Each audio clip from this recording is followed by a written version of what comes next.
The Royal National Lifeboat Institution, aka the RNLI, is a charity who provide on-call 24-hour lifeboat search and rescue service and seasonal lifeguard service. They were founded in 1824, so to celebrate their 200-year anniversary, we'll be taking a deep dive into their history and talking to the heroic staff members and volunteers and taking a look at their legendary lifeboats ourselves.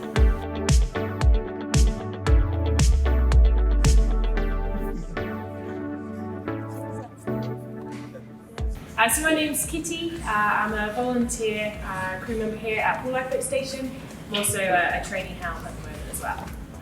My first rescue, it was a vessel in distress up in Holmes Bay. The call came through and they weren't really sure where they were just drifting, getting close to other boats as well. So we launched the D-class, headed round and we were trying to look out for him, and it was quite exciting because I was the first one to spot the boat, and yeah, it was very exciting at the time.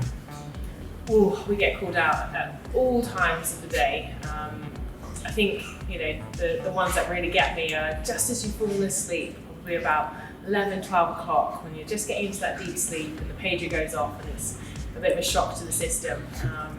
They seem to be a lot worse than the 3 a.m. ones, I find.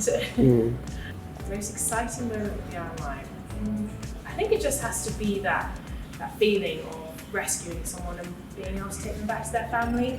We had a shout once where we rescued a daughter and a dad just off Bournemouth Beach, and to be able to get them out of the water and take them back to their family and just reconnect them, it was quite special.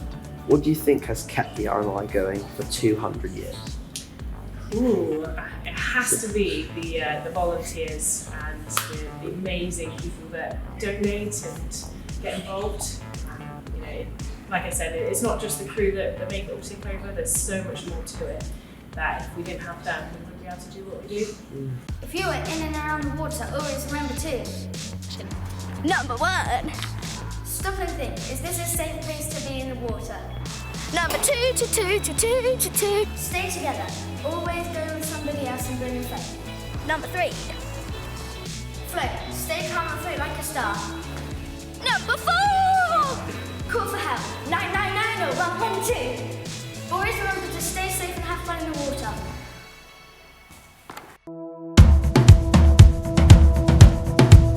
My name's Mark. This is Pool Lifeboat Station, and this is our crew room. So the first thing we've got is an underlayer. So whilst the coxswain or the helm is telling everyone what the tasking is, you're getting your kit on. Next, we've got our dry suit, so the famous yellow dry suit. The dry suits come with a big zip on the front that you step into. They all come with a steel toe cap and a metal plate that comes across the bottom, so if we're walking across the deck of a boat that's maybe a bit old and there's screws or anything sticking up, they're not going to go to the bottom of our feet, and it's also fully waterproof. So this is a life jacket at the front, and at the back it's a buoyancy aid. On the left hand side here we've got a PLB, so that's a personal locator beacon. That is a small beacon that we can press a button and it transmits a signal on the radio, and the Coast Guard realise that that's beeping, and that means that one of us is in the water. That means we're in danger. Here we have a yacht harness, so if we ever need to clip on to a boat or clip ourselves to each other if we've ended up in the water, we can do that. It can be used for a number of different things, but it just clips onto the inside of our life jacket there. On all of our boats we use helmets. Firstly, we need to protect our heads. It keeps the spray off our faces with the visor. We protect our heads. If we're using lines in the load, for example, we're towing a boat and the rope that we're using to tow with goes really tight, it's a really good way of just protecting us. And we also have, in different helmets, depending on which vessel we're on, communications equipment built into the helmets. Looking pretty smart.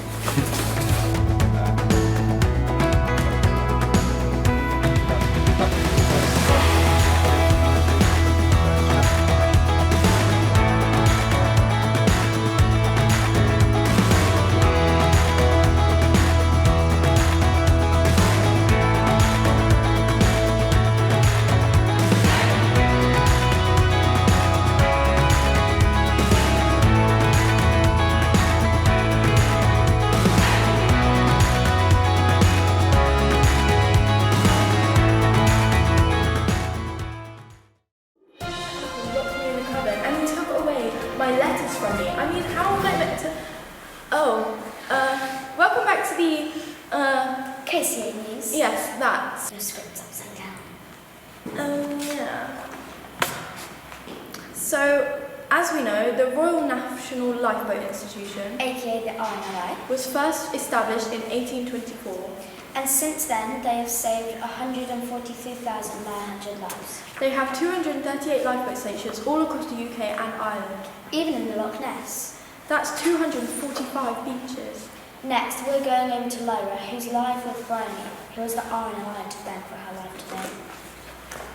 Lyra! Thank you! I am live at Pool Quay with the survivor, saved by the RNLI. So, how does it feel to be one of the 143,900 people saved by the RNLI? Well, it's actually amazing.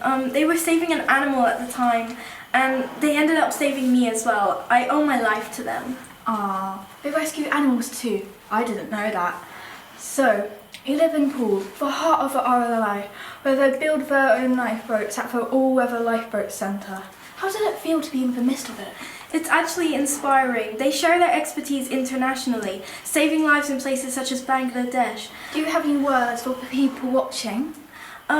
Well, you should donate to their charity because they actually are a charity, because they are just such an amazing group of people, and it is such an honour to be part of it.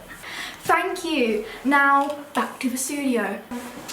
Very touching, but tear to my eye. Make sure to donate, and we'll be back at the same time tomorrow.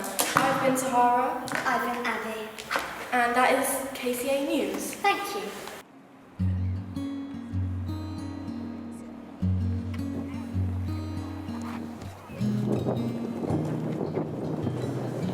My name is Roy, and my role here is to show people around the museum. The RNLI started in 1824 when Sir William Hillary had a meeting in London with the Archbishop of Canterbury and the politicians of the time, and they created the institution which we now know as the RNLI. This boat here, Thomas Kirk Wright, went across to Dunkirk in May 1940 to help rescue the Allies. She was one of 19 lifeboats that went across there, and she was the first lifeboat on the beach because she was designed to work in shallow water. But the rest of the lifeboats were typically rescuing people around the coast where the Germans had laid mines on our estuaries and so forth, and our cargo boats needed protection and help. I think, well, the first lifeboats were typically rowing boats, but they did have flotation in them, and obviously, well, not obviously, but they also, a lot of them had self-righting capabilities. Today, they're fiberglass, and they have much more technology on them. Well, the technology has given us the opportunity to find people more easily. We can now use our rangefinders. If the person that needs to be rescued has set off their own alarm, perhaps on their life jacket or maybe in a boat, we can pinpoint them to within 1 metre, if provided they're within 3 miles of where the lifeboat is. What do you wish people knew about the RNLI? I wish that they knew that the RNLI is a charity and that we are funded by the donations that are made. 60% of the lives saved are funded through donations made through legacies, and we are not funded by the government. We really enjoyed that incredible insight into the RNLI and what they deliver to society. The RNLI is a fantastic organisation who selflessly save countless lives. As they are a charity, we urge you to join us by donating generously. Thank you so much for watching.